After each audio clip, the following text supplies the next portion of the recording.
শিক্ষার্থীদের উপর গুলি না করার নির্দেশনা চেয়ে রিটের আদেশ আজ। আন্দোলনের সময় শিক্ষার্থীদের উপর গুলি না করার নির্দেশনা চেয়ে দায়ের করা রিট আবেদনের উপর শুনানি অনুষ্ঠিত হবে আজ বুধবার। এর আগে মঙ্গলবার ৩০ জুলাই হাইকোর্টের বিচারপতি মোস্তফা জামান ইসলাম ও বিচারপতি এস.এম. মাসুদ হোসেন দোলনের সমন্বয়ে গঠিত বেঞ্চে রিটটির শুনানি হয়। পরে আরও শুনানি ও আদেশের জন্য বুধবার দিন ধার্য করেন আদালত। আজ থেকে স্বাভাবিক সময়ে অফিস, ব্যাংক, শেয়ার বাজার। আজ বুধবার ৩০ জুলাই থেকে স্বাভাবিক সময় ধরে চলবে সরকারি বেসরকারি অফিস। সেই অনুযায়ী কাজ থেকে সরকারি অফিস চলবে সকাল ৯টা থেকে বিকেল ৫টা পর্যন্ত। একই সঙ্গে সরকারি বেসরকারি অফিসের ন্যায় স্বাভাবিক সূচিতে চলবে ব্যাংক ও শেয়ার বাজার। নির্বাহী আদেশে আজ নিষিদ্ধ হচ্ছে জামায়াত। নির্বাহী আদেশে বাংলাদেশ জামায়াত ইসলামী ও ইসলামী ছাত্র শিবির নিষিদ্ধ করা হবে বলে জানিয়েছেন আইন, বিচার ও সংসদ বিষয়ক মন্ত্রী আনিসুল হক। সবকিছু ঠিক থাকলে আজই ৩১ জুলাই নিষিদ্ধ করা হবে জামায়াত শিবিরের রাজনীতি। ইন্টারনেটের খোঁজে নেপাল, ভারত ছুটছেন বাংলাদেশি ফ্রিল্যান্সাররা। সরকারি হিসেবেই বাংলাদেশের সক্রিয় ফ্রিল্যান্সার ৭ লাখের বেশি। নানান প্রতিবন্ধকতা পেরিয়ে মুক্ত পেশা হিসাবে ফ্রিল্যান্সিং বেছে নেওয়া তরুণ তরুণীর এ সংখ্যা বাড়ছেই। সরকার সবসময় তাদের কাজের ভালো পরিবেশ নিশ্চিত করার কথা বলে আসলেও তা যেন আশ্বাসে সীমাবদ্ধ। নিরবিচ্ছিন্ন ও দ্রুত গতির ইন্টারনেট সেবা না পাওয়াটাই বর্তমানে বাংলাদেশি ফ্রিল্যান্সারদের সবচেয়ে বড় বাধা। বিশ্ব ব্যাংকের প্রতিবেদনের তথ্য মতে বাংলাদেশে মাসে অন্তত ৭ বার ইন্টারনেট সেবা বিঘ্নিত হয়। তবে চলতি জুলাই মাস যেন ফ্রিল্যান্সারদের জন্য এক দুঃসহ সময়। কোটা সংস্কার আন্দোলন ঘিরে ১০ জুলাই থেকে ইন্টারনেটে ধীর গতি শুরু হয়। ১৫ জুলাই থেকে ধীর গতি আরও খারাপের দিকে যায়।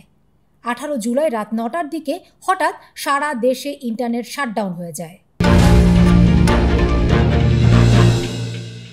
বন্যা মোকাবেলায় বাংলাদেশের জন্য অর্থ সহায়তা ঘোষণা ইইউর।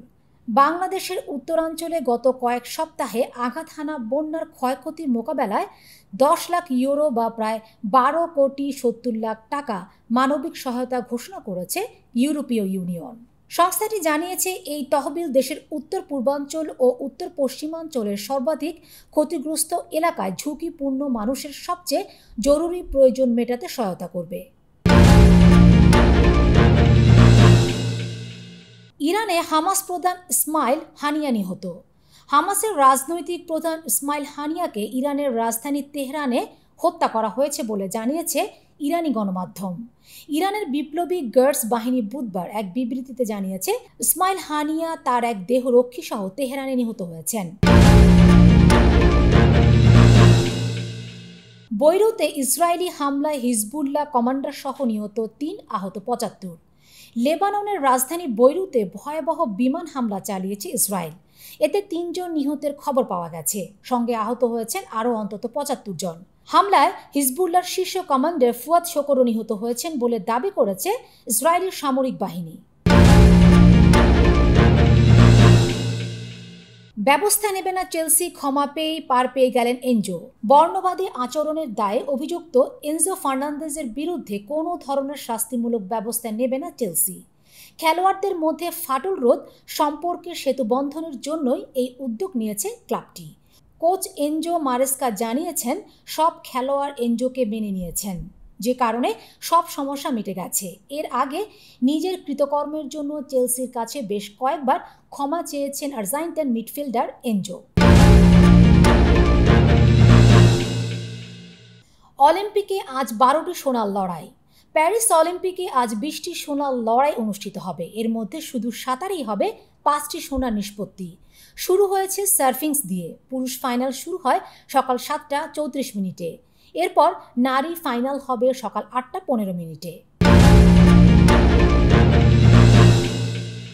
বনানী কবরস্থানে চিরঘুমে জুয়েল। বনানী কবরস্থানে চিরঘুমে শায়িত হলেন কণ্ঠশিল্পী হাসান আবিদুর রেজা জুয়েল।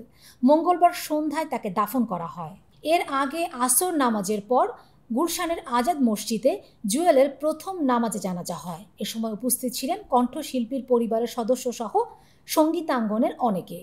2011 সালে জুয়েলের লিভার ক্যান্সার ধরা পড়ে। পরে সেটি ছড়িয়ে পড়ে ফুসফুস এবং হাড়ে। দেশ ও দেশের বাইরের বিভিন্ন হাসপাতালে তার চিকিৎসা চলছিল।